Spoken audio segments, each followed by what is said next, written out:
Welcome everyone to another coffee tasting. I'm your host Aaron Taylor, and today we are tasting another small lot coffee by Starbucks Reserve.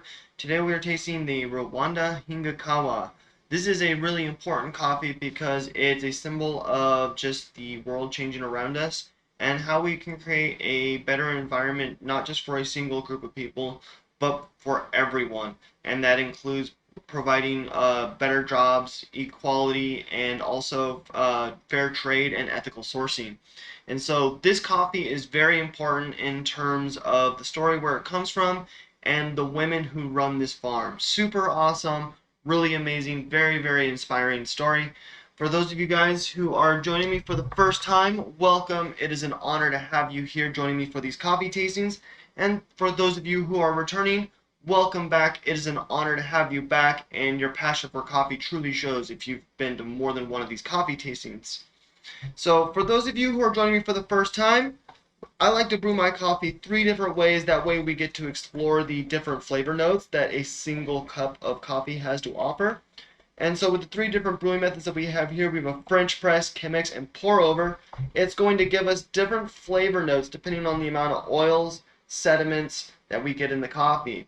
And so each different brew method is going to impact the flavor differently. And the reason why we do this is so that we can properly explore the different flavor notes and experience and learn what our favorite brew method is with this particular cup. Because your favorite brew method might change between different brews depending on the level of citrus notes and then the different level of bitter chocolate notes.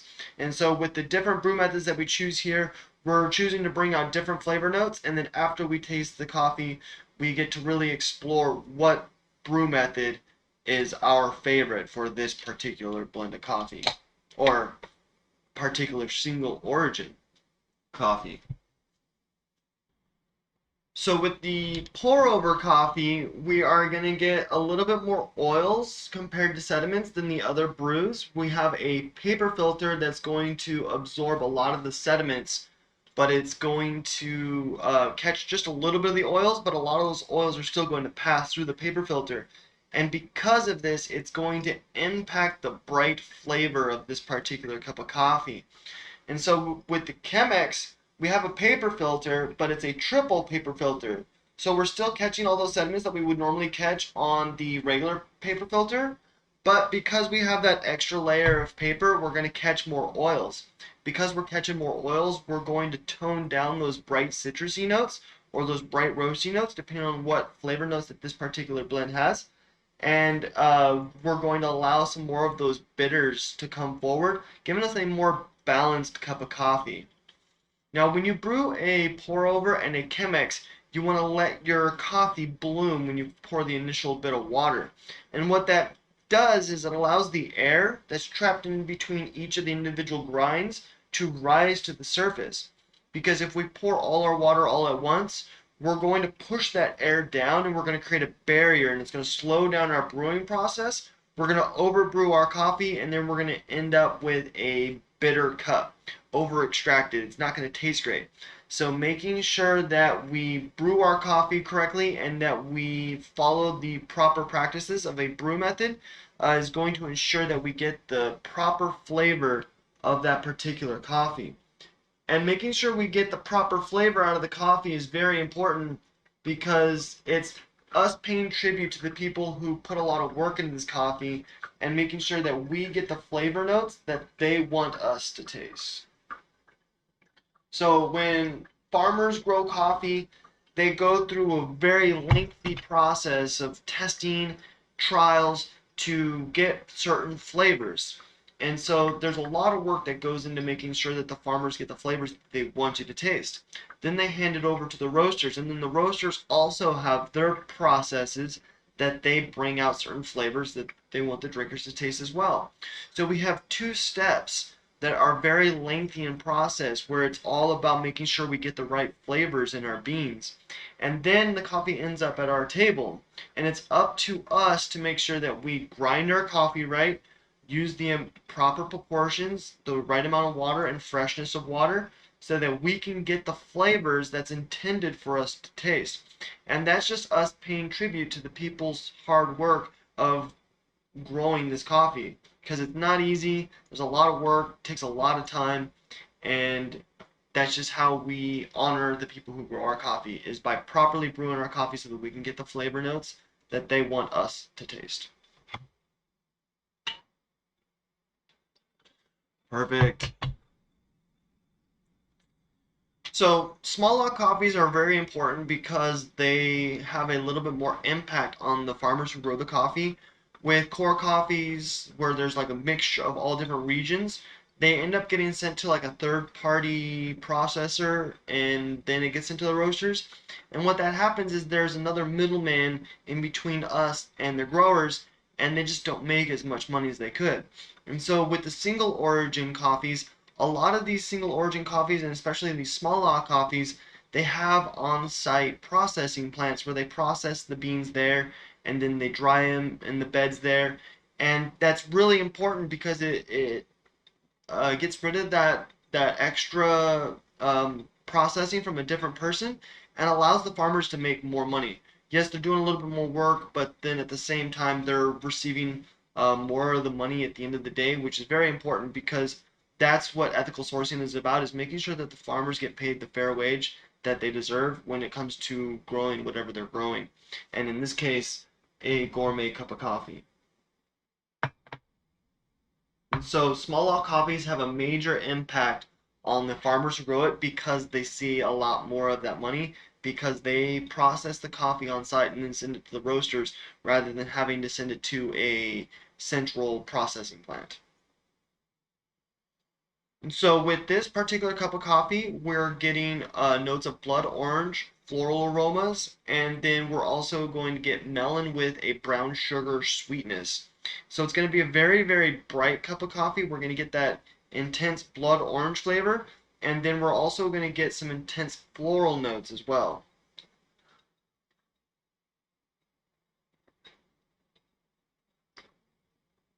Oh yes. So immediately right off the bat, we're getting those blood orange melon notes. And then as our palate starts to clear, we're really getting those floral notes. And then those floral notes have like a little bit of a sweet flavor to it, and that's where that brown sugar sweetness is coming through. So immediately right off the bat on the pour over, we're getting that strong blood orange melon kick.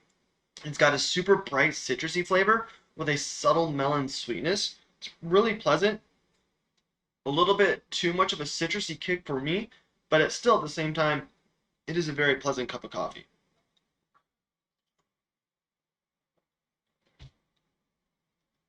That is really good. So while we wait for the Chemex to finish up pouring, we are going to try the French press. With the French press, we are getting the full amounts of sediments and the full amounts of oils. And so what that means is we're going to get a much more flavorful cup of coffee. We're going to get a more balanced cup of coffee as well, because on the pour over, we have more oils than sediment. So we're going to get a much, much brighter cup of coffee. With this, we're getting a lot more of those sediments. So it's going to give us some more of those bitter notes. So I'm expecting to taste more of that melon flavor. And then because we're getting more bitters, I'm expecting that brown sugar sweetness to be a little bit sweeter in contrast to the bitter notes that we're going to be getting from the sediments.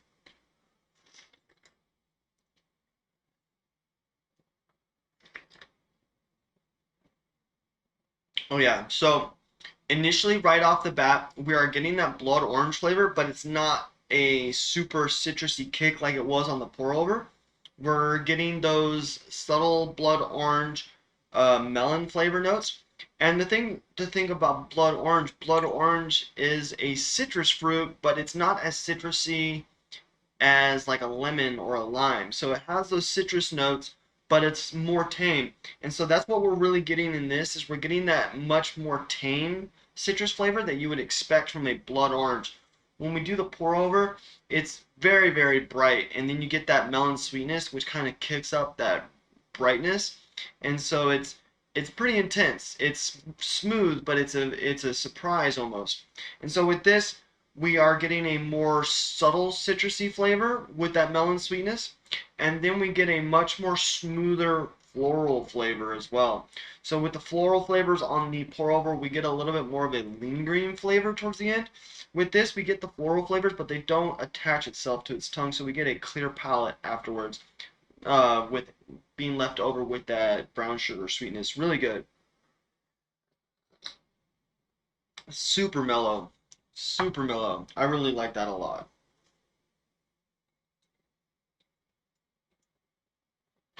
So now we're going to do the Chemex.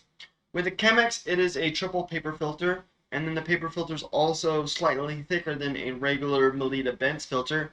And so with this, we're going to absorb a lot more of those oils. And so because we're already absorbing those sediments, just catching a little bit more of those oils is going to give us a more balanced cup of coffee. So on the pour over, we had a very citrus heavy coffee. We're really getting those blood orange notes that really give it a strong kick in the very beginning. With this, we're going to have a very similar flavor to the French press, but it's not going to be as intense in flavor notes.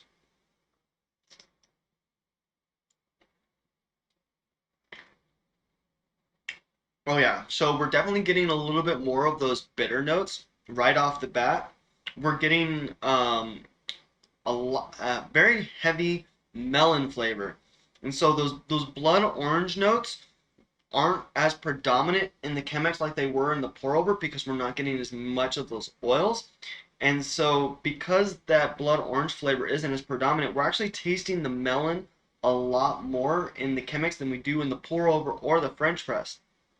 And then as our palate starts to clear, we get a very strong floral flavor with that sweet brown sugar flavor. And so it's a very, very subtle melon flavor, and then we get those floral notes with a bit of a sweetness. And the reason why we get that sweetness is because that melon flavor that we get off at the very bat isn't very sweet. It's got a bitter quality to it. So it's a bitter melon flavor at the very beginning with a slight bright citrusy notes from that blood orange, but it's hardly there because we're mainly tasting those bitter melon notes. And then as those melon notes start to clear away, we get a lot of those floral notes paired with that sweet brown sugar. And the reason why we get that sweet brown sugar flavor so strong on this one is because those bitter melon notes, as those bitter notes start to wash away, that's in contrast to those bitter notes. Those brown sugar notes taste sweet. And so that's what gives it that sweet quality. It's just the contrast from the bitter notes to the clear palate of the floral notes and the brown sugar sweetness. Now, if I had to choose a favorite brew method among these three, I would definitely choose the French press, just because we get a little bit more of a balanced cup of coffee. With the Chemex, we do get a slightly bitter cup of a more bitter cup of coffee than the rest. It's very interesting how those melon flavors really come out to be more bitter than you would expect. But then you get a pretty sweet cup of coffee towards the end because of the contrast between the bitters and then the clear palate. And then with the French press, we're getting a more balanced cup of coffee where we get the melon and the citrus together, and then as that washes away, we get the floral and brown sugar sweetness. So that's what I like, is a more balanced cup of coffee, easier to drink. I'm not surprised by an intense citrus flavor that's coming from the pour over. And so this week, my choice for my favorite brew method is going to be the French press, just because it's all around the more balanced cup of coffee for this particular single origin coffee. Perfect. So now we're going to learn a little bit about what makes this coffee so special. So the Rwanda Hingakawa comes from an initiative of all women grow up, and they started growing coffee after they were devastated by horrific events.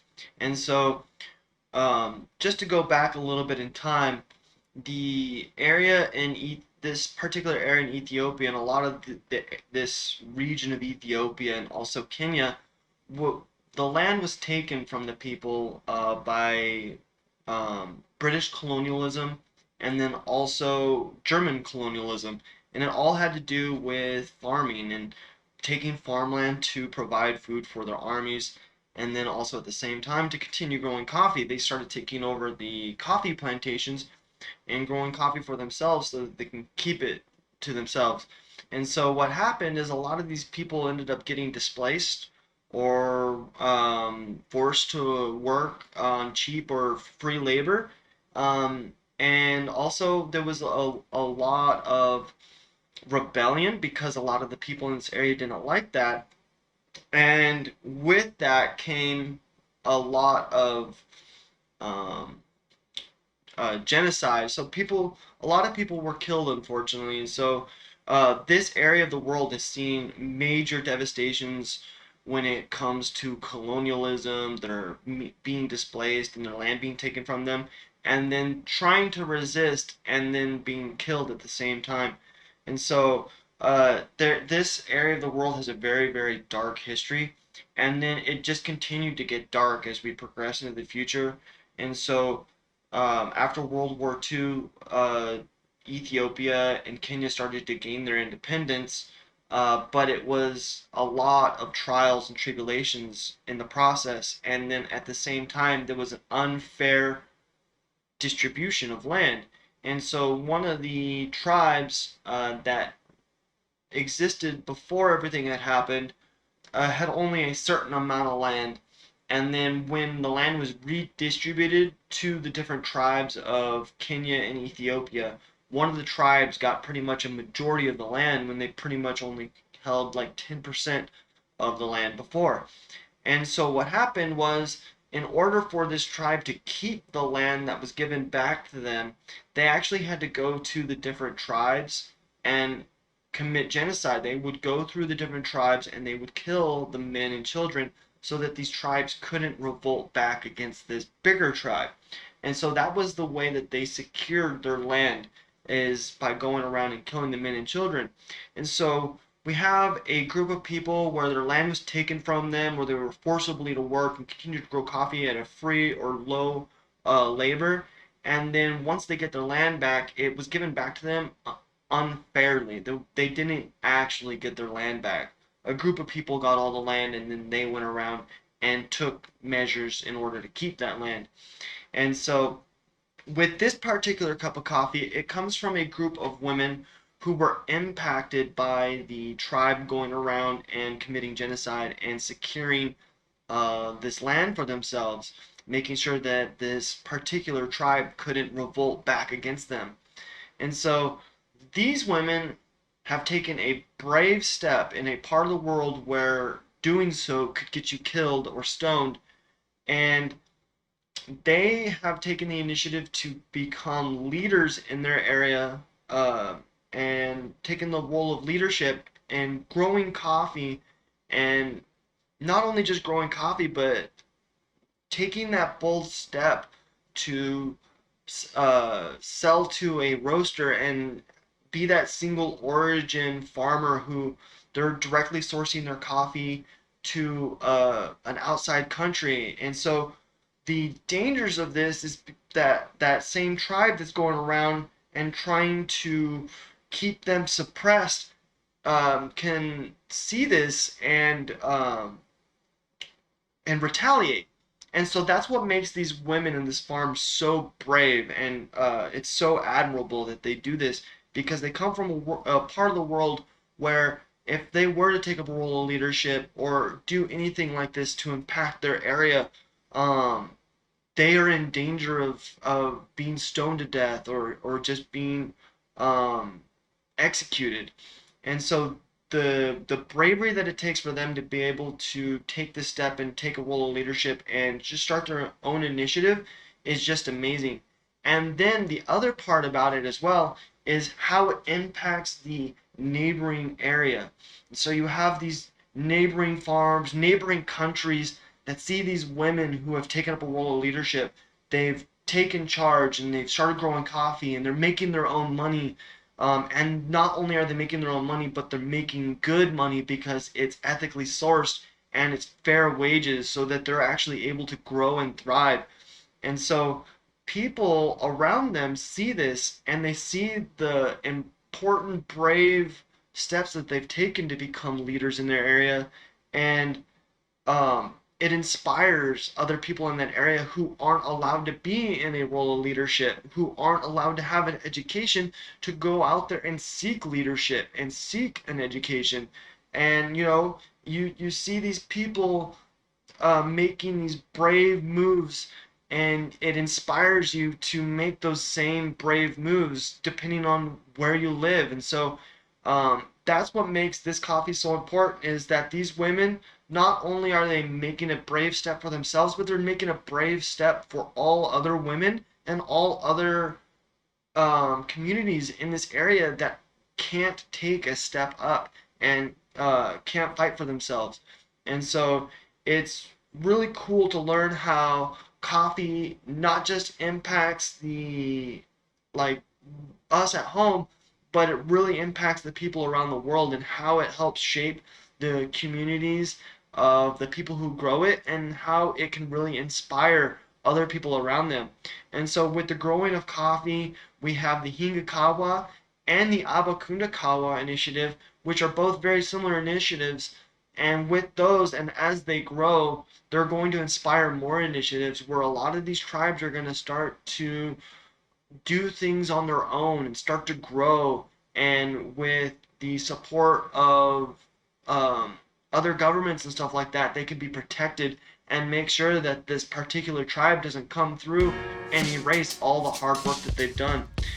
Although they are still in danger of things happening, there is that somewhat security that they have where people actually do care. And so by learning these stories and sharing these stories with you, and if you share these stories with someone else, we can help better appreciate the cup that's in our hand. And every cup that we have, no matter where it's from, has a story that impacts the farmers, the community, and the earth. And so by learning these stories, it's really all about paying tribute to the people who grow our coffee and really having respect for what we're drinking. And so that's what makes this cup of coffee so important, is women empowerment and women taking the role of leadership in an area of the world where women being in a role of leadership and women having an education isn't allowed. And so very, very cool that these women are taking that brave step and inspiring other people around them to also take that brave step. And then it can just show us how much coffee impacts the communities and the environment around the world. So thank you everyone for joining today's coffee tasting. I hope you guys enjoyed. Super awesome. This is one of my favorite coffees to talk about, just because of how much of an impact it has on the people that grow this coffee. So very, very cool. It is an honor that you guys stayed this long. Thank you all for joining. If you guys enjoyed today's coffee tasting, hit the link above. That is going to be a list of videos that I have done in the past. And the link down below is just going to be a video that YouTube thinks that you might like. Thanks again, and I hope your coffee was just as delicious as mine was.